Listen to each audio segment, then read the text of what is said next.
I left the unsent email open on my laptop screen. The subject line read, "Divorce consultation, documentation ready." I walked out of the room. When I returned, the chair had been moved.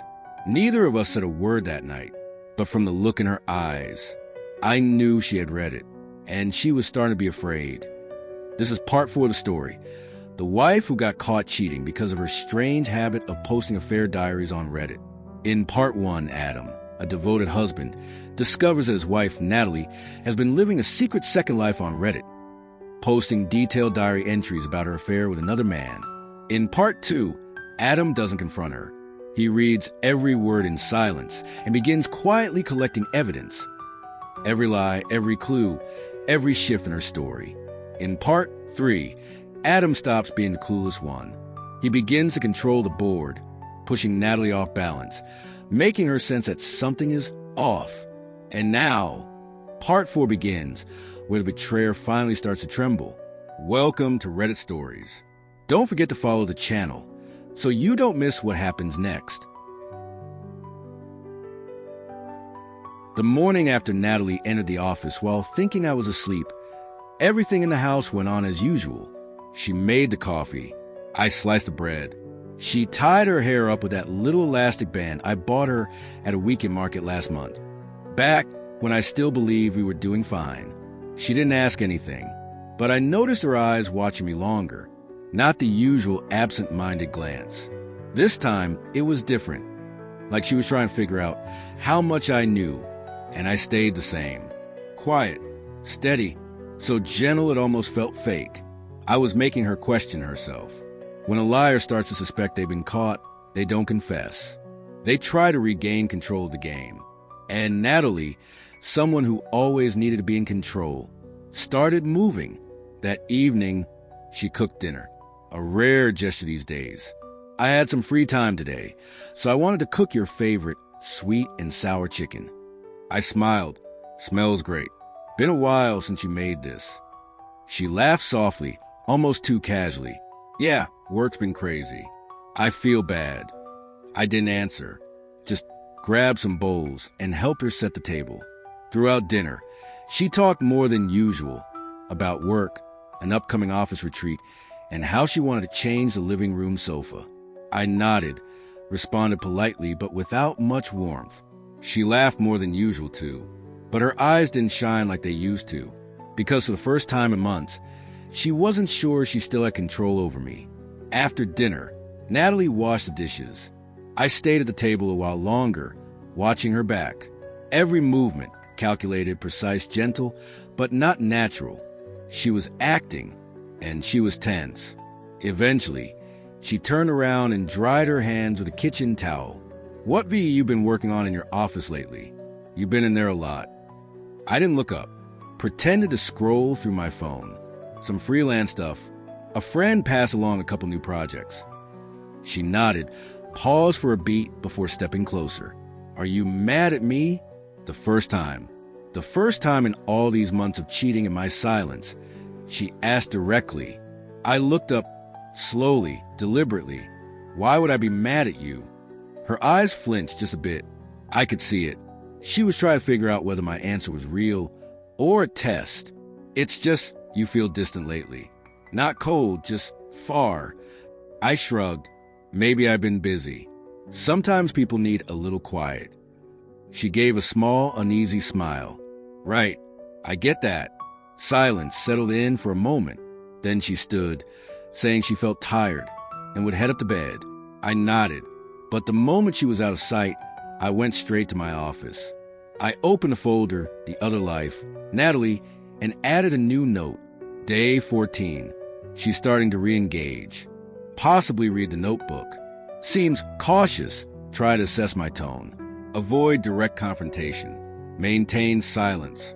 I saved the file, shut the laptop, then went to the living room, put on soft jazz, sipped tea alone, and inside I knew Act 2 had begun. Over the next 3 days, Natalie started acting strange. Not in any glaring or dramatic way, but subtle, quiet, like someone who suspects she's being watched but isn't sure yet. She cleaned our bedroom more often, peered into my home office more frequently when walking by. And one morning, I came downstairs to find the coffee machine spotless, something she hadn't done since she got busy with her new project. "You're up early?" I asked. She responded quickly, a bit stiff. "Couldn't sleep. Figured I'd clean up a bit. Helps clear my head." I nodded, didn't push. She started asking me more questions.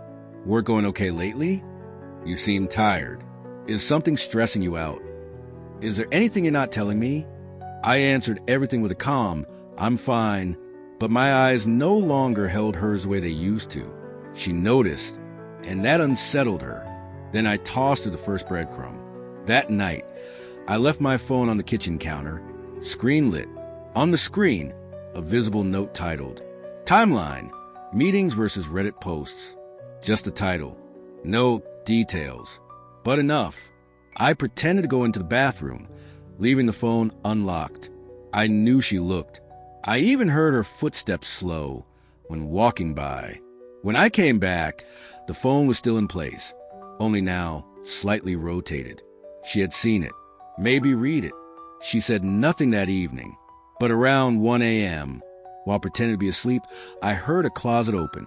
Then the faint sound of the washing machine starting up. What was she washing at 1 a.m.? I didn't get up. I just added to my notes. Day 17. Natalie saw the note, didn't confront. Washed clothes in the middle of the night, possibly deleting physical evidence. I smiled. She was spinning, losing her grip, and I was still sitting at the center of the board. The next day was Saturday. No plans. The perfect day to test her nerves. I woke up earlier than usual, made coffee, set 2 mugs on the table, one next to my laptop, positioned to make it look like I just stepped away from working. The screen was on, unlocked, displayed on it, a drafted, unsent email. Subject, divorce consultation documentation ready. Body, attached is a compiled folder with full timestamps, Reddit history, and supporting screenshots. I'll need advice on strategic timing for the reveal. Please advise on the best route given current state of evidence. No recipient. No send. Just there. I walked out of the office and upstairs like it was nothing. 5 minutes later, I returned. Screen now dark, but the chair slightly shifted. She had read it. Natalie was sitting on the couch, phone in hand, legs crossed, eyes on her screen, but not really reading. She was trying to look normal. I sat opposite, took a sip of coffee, smiled casually, thinking of making spaghetti tonight. "You up for that?" She looked up, smiled, but her throat tightened just a little. "Sure, that sounds good. Something simple sounds nice." I nodded. Silence stretched between us. Then she suddenly asked, "Is there something you want to talk to me about?" I looked at her. Calm, steady. There's always something to say. But not everything needs to be said at the wrong time. She didn't answer, just nodded. No one brought up the email. No one said a thing. But for the first time, I saw Natalie tremble. The next morning, I woke up to find the bed empty. 6:02 a.m. Far too early for a Sunday, especially for her. Natalie never woke early unless absolutely necessary. I stepped quietly out of the bedroom. The office door was slightly ajar. I saw her silhouette, seated at my desk. No lights on, just a soft glow from the screen lighting her face. Her expression no longer composed. I walked to the kitchen, made a small noise with glass in the fridge.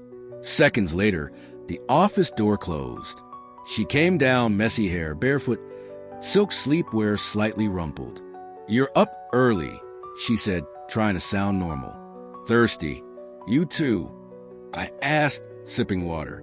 "Yeah, couldn't fall back asleep. Had a headache." "Did you take anything for it?" "Not yet. Maybe later." I nodded. Didn't mention the office. She didn't mention being in it either. That night, I put something on the living room TV. A Reddit thread, r/ off my chest. No names, no comments, just one post on the screen. What do you do when you realize your partner knows everything but says nothing? I left it up, didn't mute it, didn't say a word. I went upstairs. 10 minutes later, I heard the remote click. The screen went black. She said nothing when she came to bed, but for the first time in years, she didn't place her hand on my chest before sleeping. I didn't need her to speak. She was afraid, and I was still counting every move. The next morning, I woke up late. Natalie had already made breakfast: toast, eggs, orange juice. Simple, neat. She never did this without a reason. "You've been tired lately, so I thought I'd make you a calm morning," she said, adding jam to my plate. I sat down, thanked her, quietly. She talked more, asked about weekend plans, asked if we should have a heart-to-heart soon, asked if I needed space or if I was hiding something. I answered with smiles, with silence, with small, vague replies. She wasn't trying to save the relationship. She was trying to save the mask. That night, I left a printed document on my desk, deliberately visible, title only, Preliminary Exit Strategy, Timeline and Emotional Exposure. No content, just the title. I knew she would read it. I stepped outside to water the plants. When I returned, the paper was flipped over. She hadn't said a word all evening, didn't ask how I was, didn't smile like she used to. She just sat quietly, texting someone, with a face that didn't belong to the woman I married. Maybe it was him. Maybe it was a version of herself she created to justify this all.